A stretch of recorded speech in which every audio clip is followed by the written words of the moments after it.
Yes Hyderabad అంతా కూడా high alert ప్రకటించారు. మరోవైపు పాకిస్తాన్లో ఎవరైతే హైదరాబాద్లో ఉన్నారో కేంద్రం చాలా క్లియర్గా తమ దేశానికి వెళ్ళిపోవాలంటూ కూడా ఆదేశాలు జారీ చేసింది.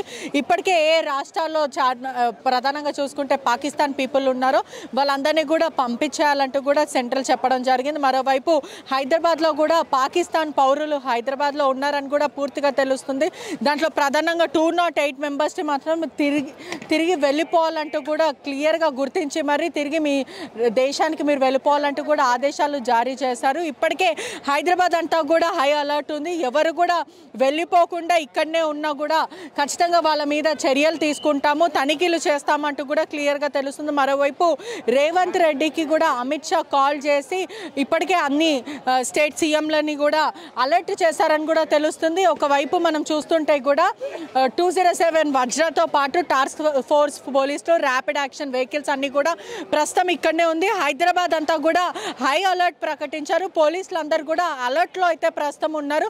ఎవరైనా సరే పాకిస్తాన్ ఉన్న వాళ్ళు అక్రమంగా ఎవరు కూడా పాకిస్తాన్ వాళ్ళకి ఇక్కడ షెల్టర్ ఇవ్వద్దు, ఇండియన్స్ వాళ్ళందరికీ కూడా క్లియర్గా ఆదేశాలు ఇస్తున్నారు. ఇప్పుడు ఎంతమంది పాకిస్తాన్లు ఇల్లీగల్గా చాలామంది ఉన్నారు. ఇప్పటికే పూర్తిగా డాక్యుమెంట్ వైపు అంటే ఆథరైజ్గా సుమారుగా 208 మెంబర్స్ వరకు అయితే ఇక్కడ హైదరాబాద్లో ఉన్నారు. వాళ్ళందరినీ కూడా తిరిగి వెళ్ళిపోమని అంటే May 1 వరకు కూడా వాళ్ళకి పర్మిషన్ ఇచ్చారు. May 1 లోపల వరకు మీరు వెళ్ళిపోవాలి, లేదంటే మీ మీద క్రిమినల్ కేసులు బుక్ చేస్తామంటూ కూడా క్లియర్గా చెప్తారు. ప్రస్తుతం 207 వజ్ర అంటే పోలీస్ వెహికల్స్ అంతా కూడా ర్యాపిడ్ యాక్షన్ ఫోర్స్ అంతా కూడా చార్మినార్లో అయితే ప్రస్తుతం ఉన్నారు.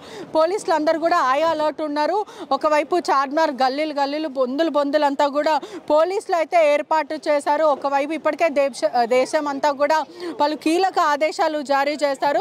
పాకిస్తాన్ పౌరులు ఎవరైనా సరే 48 అవర్స్లో వెళ్ళిపోవాలి అంటూ చాలా క్లియర్గా ఆదేశాలు అయితే జారీ చేశారు. ఇప్పటికే గడువు ముగిసిపోతుంది. మరోవైపు పాకిస్తాన్కి ఎవరైతే ఇల్లీగల్గా ఉన్నారో పోలీసులకి వెంటనే కాల్ చేయాలంటూ కూడా ఇండియన్ సిటిజన్స్కి చెప్పడం అయితే జరిగింది. పోలీసులందరూ కూడా లాఠీస్లో పాటు రైఫిల్స్తో పాటు పూర్తిగా హై అలర్ట్లో అయితే ఉన్నారు. మన హైదరాబాద్లో అయితే ప్రస్తుతానికి 208 మెంబర్స్ మాత్రం పాకిస్తాన్ పౌరులు సిటిజన్స్ అయితే ఉన్నారు. రకరకాల వీసాతోని భారతదేశానికి వచ్చారు. కొంతమంది లీగల్గా ఉన్నారు, కొంతమంది ఇల్లీగల్గా వీసా డ్యూరేషన్ అయిపోయిన తర్వాత కూడా వాళ్ళు ఇల్లీగల్గా ఉండే వాళ్ళు కూడా అంటే దేనికోసమో ఒక మెడికల్ కోసమో కానీ లేకపోతే ఇంకా దేనికోసం అయినప్పటికీ కూడా కొంచెం ఆలోచిస్తూ ఉంటారు. కానీ ఇప్పటికే పూర్తిగా హై అలర్ట్ హైదరాబాద్ అంతా కూడా ఉంది. మరోవైపు చూసుకుంటే కూడా పోలీసులు లాఠీ చార్జ్లతోని కానీ లేదంటే రైఫిల్స్తో కానీ చాలా క్లియర్గా అయితే ఉన్న పరిస్థితి కనిపిస్తుంది. ఎక్కడికక్కడ అంటే ప్రతి ఏరియాలో మక్కా మస్జిద్ పక్కనే ఉంది కాబట్టి ఎటువంటి అవాంఛనీయ ఘటనలు జరగకుండా మరోవైపు పూర్తిగా హై అలర్ట్ ప్రకటించారు. చాలా క్లియర్గా చూస్తే లీగల్గా ఉన్న వాళ్ళు చాలా అంటే కొంతమంది ఉన్నాయి, ఇల్లీగల్ ఇంకా చాలామంది ఉన్నారు. ప్రతి పాత బస్తీ గల్లీలలో చాలామంది ఉన్నారంటూ కూడా సమాచారం వచ్చింది. వీళ్ళందరినీ కూడా వెళ్ళిపోవాలి, తమ దేశానికి వెళ్ళిపోవాలి, పాకిస్తాన్కి వెళ్ళిపోవాలి, ఖచ్చితంగా మా దేశం విడిచి వెళ్ళిపోవాలంటూ కూడా ఆదేశాలు జారీ చేసిన పరిస్థితి. ఇప్పటికే పాత బస్తీలో కూడా చాలా హై అలర్ట్ వాతావరణం కనిపిస్తుంది. పోలీసులు కూడా ఎక్కడికక్కడ మోకరించారు. ఎటువంటి అవాంఛనీయ ఘటనలు జరగకుండా హై అలర్ట్ ప్రకటించారు. మరోవైపు చూసుకుంటే హైదరాబాద్లో 208 మెంబర్స్ పాకిస్తాన్ పౌరులు ఉన్నారు. లైవ్ ఇస్తున్న సమయంలో కూడా వీళ్ళు కాశ్మీర్లో మా నాన్న ఇంకా అక్కడనే ఉన్నారు, మేము దీని గురించి మాట్లాడాలనుకుంటున్నాం అంటూ కూడా వీళ్ళు చెప్పుకుంటూ వస్తారు. ఏంటి కాశ్మీర్లో ఇప్పుడు చూస్తుంటే కూడా టెర్రర్ అటాక్స్ అవుతున్నాయి, మీ ఫాదర్ అక్కడ ఉన్నారని చెప్తున్నారు. ఏం చేస్తున్నారు మీ ఫాదర్? ప్రస్తుతం ఇప్పుడు హెడ్ కానిస్టేబుల్. మా డాడీ ఫోన్ చేసినప్పుడు చెప్పిండు ముస్లిం అయితే వదిలేస్తున్నారు, హిందూ అయితే చంపేస్తున్నారు, బొట్టు పెట్టుకున్న వాళ్ళైతే చంపేస్తున్నారు. రీసెంట్గా ఒక మ్యారీడ్ కపుల్ కూడా చనిపోయారంట ఆ టెర్రరిస్ట్ లో. అంటే పాకిస్తాన్లో మీ డాడీ ఉద్యోగం చేస్తూ ఉంటారా, ఏం చేస్తుంటారు? శ్రీనగర్లో హెడ్ కానిస్టేబుల్. ఓకే, మీ నాన్నకు ఫోన్ చేయగలుగుతారా? అక్కడ సిచ్యువేషన్ ఏంటో చెప్పగలుగుతారా? చేయండి. అంటే వీళ్ళ తండ్రి అక్కడ హెడ్ కానిస్టేబుల్గా విధులు నిర్వహిస్తున్నారు, పనిచేస్తూ ఉన్నారు. వీళ్ళు లైవ్ మాట్లాడుతున్న సమయంలో అక్కడ సిచ్యువేషన్ కొంచెం ఒకసారి ప్రయత్నించండి. ఇంకేం చెప్పారు, అక్కడ పరిస్థితి ఎలా ఉంది అంటే ఏం చెప్తున్నారు? ఓన్లీ టూరిస్టులనే అటాక్ చేసిరు. మా డాడీ వాళ్ళకి అంత ప్రాబ్లం లేదు, ఇంత సమాచారం కాబట్టి అక్కడ ప్రమాదం అంటూ ఏం లేదు, సేఫ్గా ఉన్నారని చెప్పారు. అంటే ఇప్పుడు హైదరాబాద్ అంతా కూడా చాలా పోలీసులు కనిపిస్తుంది, ఆ వాతావరణం అంతా కూడా హై అలర్ట్ ఉంది. ఇదంతా దీని మీద మేము సిఆర్పిఎఫ్ క్యాంప్లో ఉంటాము, దానికి సంబంధించి ర్యాలీ తీసిరు. హలో హలో సార్ నమస్తే, నేను ఇక్కడ లైవ్ ఇస్తున్నాను. నా పేరు పెట్రిషా.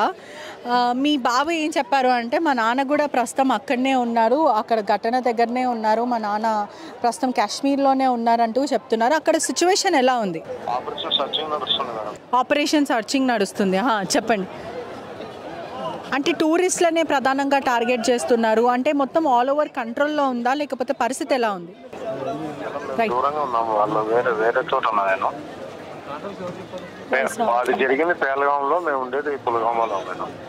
అంటే సిగ్నల్ ప్రాబ్లం అయ్యి ఉండొచ్చు. ఇప్పటికే అంటే పూర్తిగా చూస్తుంటే కూడా హైదరాబాద్ మొత్తం కూడా హై అలర్ట్ ఉంది. ఎంతమంది పోలీసులు ఉన్నారు అంటే ప్రధానంగా ఏం చెప్తారు? మేమేం చెప్పలేము మేడం. ఎంతమంది ఉన్నారు సార్ మామూలుగా? ఇక్కడ మాకు తెలియదు మేడం. మేమైతే ఉదయం నుంచి ఇక్కడనే ఉన్నారా? ఫ్రైడే బందోబస్తుకి వచ్చాము మేము. ఓకే, అంటే ఎంత టైం వరకు ఉండొచ్చు? మాకు మళ్ళీ ఫర్దర్ ఆర్డర్ దొరికే వరకు ఇక్కడ ఉంటాం మేడం. అంటే ఇప్పుడు చూస్తున్నాం హైదరాబాద్ అంతా కూడా హై అలర్ట్ ఉంది. దీని ప్రకారం పోలీసులను కూడా ఎక్కువ మోకరించారా ప్రతి ఏరియాలో కూడా? అవును మేడం, ప్రతి దగ్గర ఉంది. ఇక్కడ చార్మినార్ ఏరియాలో మొత్తం పాత బస్తీలో కానీ కొంచెం సెన్సిటివ్ ఏరియాస్లో ప్రధానంగా ఇంకెక్కువ మోకరిండు. అట్లా ఏం లేదు మేడం, ఎప్పటిలాగానే సిచ్యువేషన్ పీస్ఫుల్ ఉంది, అట్లేం లేదు. రైట్. అంటే ఇప్పటికే ఒకవైపు పాకిస్తాన్ పౌరులు ఎవరైనా సరే ఇంకా దేశం విడిచి వెళ్ళిపోకుండా ఎవరైతే కొంతమంది ఉన్నారో వాళ్ళ సమాచారం మీకు ఉంటే ఖచ్చితంగా పోలీసులకు ఇవ్వండి. ఇప్పటికే హైదరాబాద్ అంతా కూడా హై అలర్ట్ ఉందని కూడా తెలుస్తుంది. చాలా క్లియర్గా కూడా కొంచెం కాశ్మీర్లో కొంచెం ఆపరేషన్ జరుగుతుంది, సర్చ్ ఆపరేషన్ జరుగుతున్నది.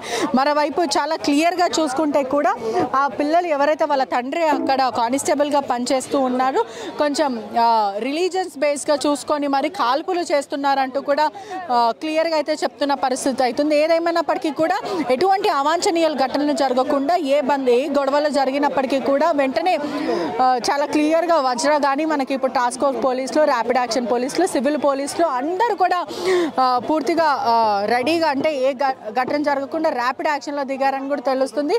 చార్మినార్ దగ్గర కూడా చాలామంది పోలీసులు కూడా మోకరించారు. మక్కా మసీద్ అంటే లా అండ్ ఆర్డర్ పోలీసులే కానీ లేకపోతే స్పెషల్ పోలీసులే కానీ చాలామంది కూడా ఇక్కడనే ఉన్నారు. పాత బస్ సెన్సిటివ్ ఏరియా కానీ లేదంటే పలు ప్రాంతాల్లో భద్రతతో పాటు తనిఖీలు కూడా చేస్తున్నారు. మరోవైపు ప్రతి చిన్న చిన్న గల్లీలలో ఎక్కడైతే అనుమానాస్పదంగా ఉందో అదంతా కూడా తనిఖీలు చేస్తున్నారు. ఉదయం నుంచి కూడా భారీగా సోదాలు అంటే తనిఖీలు జరుగుతున్నాయి. అంటే ఎక్కడైనా అనుమానాస్పదంగా ఎవరైనా ఉన్నారా, పాకిస్తాన్ ఎవరెవరైనా ఇక్కడ హైదరాబాద్లో కూడా గతంలో టెర్రర్ అటాక్స్ జరిగాయి, బాంబ్ బ్లాస్ట్లు జరిగాయి, పలు సెన్సిటివ్ ఏరియాస్లో కూడా హై అలర్ట్ ప్రకటించారు. హైదరాబాద్ అంతా కూడా పాకిస్తాన్ మెంబర్స్ ఎవరైతే ఉన్నారో వాళ్ళందరినీ కూడా గుర్తించి తిరిగి తమ దేశానికి పంపించే ప్రయత్నం చేస్తున్నారు. స్పెషల్ బ్రాంచ్ పోలీస్ అందరు కూడా 1 వీక్ అడుగులు అంటే తిరిగి తమ దేశాన్ని వదిలేసి అంటే మా దేశాన్ని వదిలేసి వెళ్ళిపోవాలంటూ కూడా చెప్పి ఆదేశాలు జారీ చేశారు. మరోవైపు వాళ్ళ పాస్పోర్ట్స్ అంతా కూడా రద్దు చేశారు. ఖచ్చితంగా మా దేశాన్ని వదిలేసి వెళ్ళిపోవాలంటూ కూడా సెంట్రల్ చెప్తున్న ప్రయత్నం. అంటే ఇప్పటికే 208 మెంబర్స్ అంతా కూడా వాళ్ళ వివరాలన్నీ కూడా ఆరా తీసి ఏ ఏరియాలలో ఉన్నారు, ఎక్కడెక్కడ గల్లీలో ఉన్నారు, ప్రతి ఏరియా వ్యక్తి మరి తిరిగి తమని వాళ్ళ దేశానికి పంపించే ప్రయత్నం చేస్తున్నారు. హైదరాబాదే కాకుండా పలు జిల్లాలో కూడా అంటే ఒకవైపు నిజామాబాద్ కానీ పలు డిస్ట్రిక్ట్స్లో కూడా కొంతమంది పాకిస్తాన్లు ఉన్నారంటూ కూడా సమాచారం తెలుస్తుంది. పూర్తిగా సోదాలు తనిఖీలు కూడా చేస్తున్నారు. చాలా క్లియర్గా ఉగ్రదారికి అంటే ఈ టెర్రర్ అటాక్కి ఎవరైతే గురైనారో వాళ్ళ ఫ్యామిలీస్ వాళ్ళ చుట్టాలు కూడా కొంతమంది ఇక్కడనే ఉన్నారు. చాలామంది సంతాపం తెలియజేస్తున్నారు. చాలా రూత్లెస్గా దాడి చేశారంటూ కూడా ఇప్పటికే ఆగ్రహం వ్యక్తం చేస్తున్నారు. ప్రతి తుపాకీ కాశ్మీర్లో పేరితే ప్రతి భారతీయుల కళ్ళల్లో కంటి చుక్క వచ్చిందంటూ కూడా చెప్తున్నారు. ఇప్పటికే దీని మీద కూడా తీవ్ర భారతదేశం అంతా కూడా కన్నీరు మున్నీరుగా వెలిపించారు. చాలామంది ఇంట్లో కూడా విషాద ఛాయలు నెలకొన్న పరిస్థితి. ఒకవైపు ఇవాళంతా కూడా చాలా హై అలర్ట్ కూడా హైదరాబాద్లో కానీ చార్మినార్లో కూడా హై అలర్ట్గా చాలా పూర్తిగా అయితే తెలుస్తుంది. మొత్తం మీద చార్మినార్లో ఉన్న పరిస్థితి ఇది. ప్రపంచంలో ఏ మూల ఏ క్షణం ఏం జరుగుతుందో వేగంగా తెలుసుకోవడానికి తొలి వెలుగు వాట్సాప్ ఛానల్ని ఫాలో చేయండి.